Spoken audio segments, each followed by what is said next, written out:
Corporate duty is not a fixed, universal law of nature. It is a set of debated operating assumptions about what a business actually exists to do. The debate starts with the classical view. Management's singular duty is to maximize economic productivity and profit. Over time, this is challenged by the socioeconomic view. Here, responsibility expands beyond the balance sheet to include improving society's broader welfare.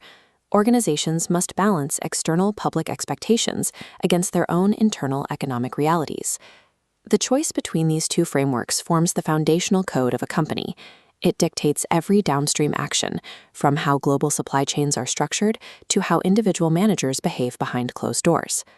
When a corporation does engage with society, that interaction usually follows an evolutionary spectrum.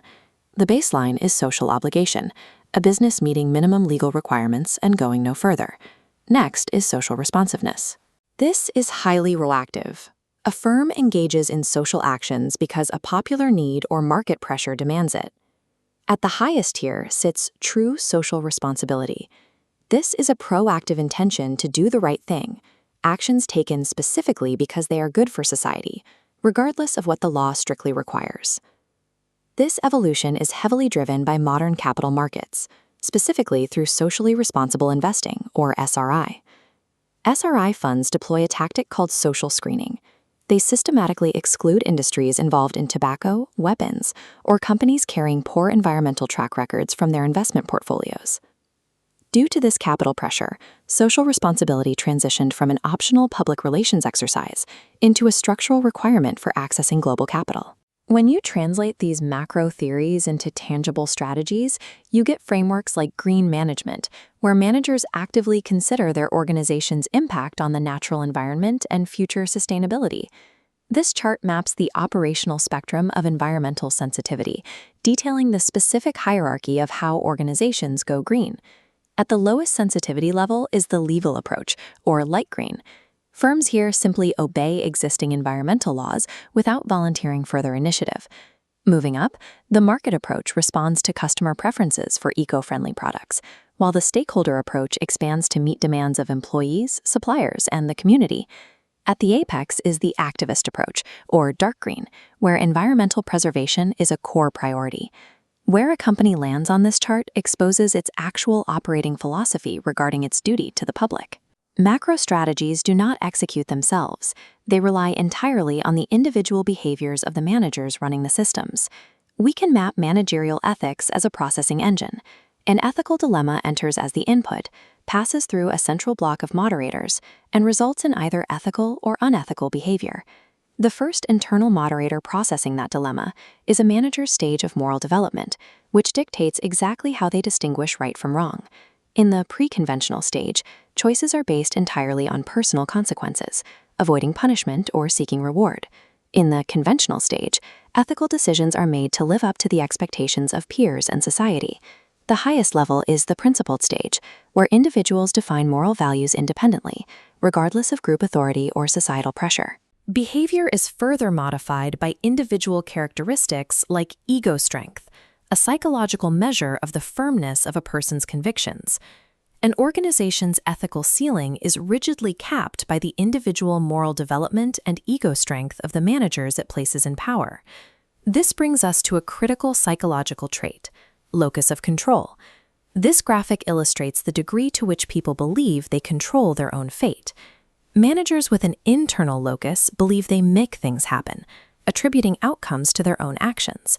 Conversely, those with an external locus feel things happen to them, blaming circumstances, which leads to disengagement and heightened stress. Operating with a severe external locus of control, employees experience the workplace as an environment with zero agency, entirely at the mercy of outside forces. Understanding these psychological mechanics allows leadership to delegate tasks accurately, coach effectively, and build a more resilient organizational culture. These internal psychological traits are constantly tested by structural variables and what is known as issue intensity. This mind map identifies the 6 specific factors that determine how intensely an ethical issue is perceived, including the greatness of the harm, the immediacy of the consequences, and how physically or psychologically close the manager is to the victims. Surrounding all of this is the organization's culture, The shared values of the firm create an environment that either supports or suppresses ethical behavior when these high-intensity issues arise. Ethical behavior is the final output of internal psychological traits being tested by external situational intensity and the cultural gravity of the workplace. Critics of the socioeconomic view raise valid concerns. Demanding that a corporation solve societal problems risks diluting its primary economic purpose.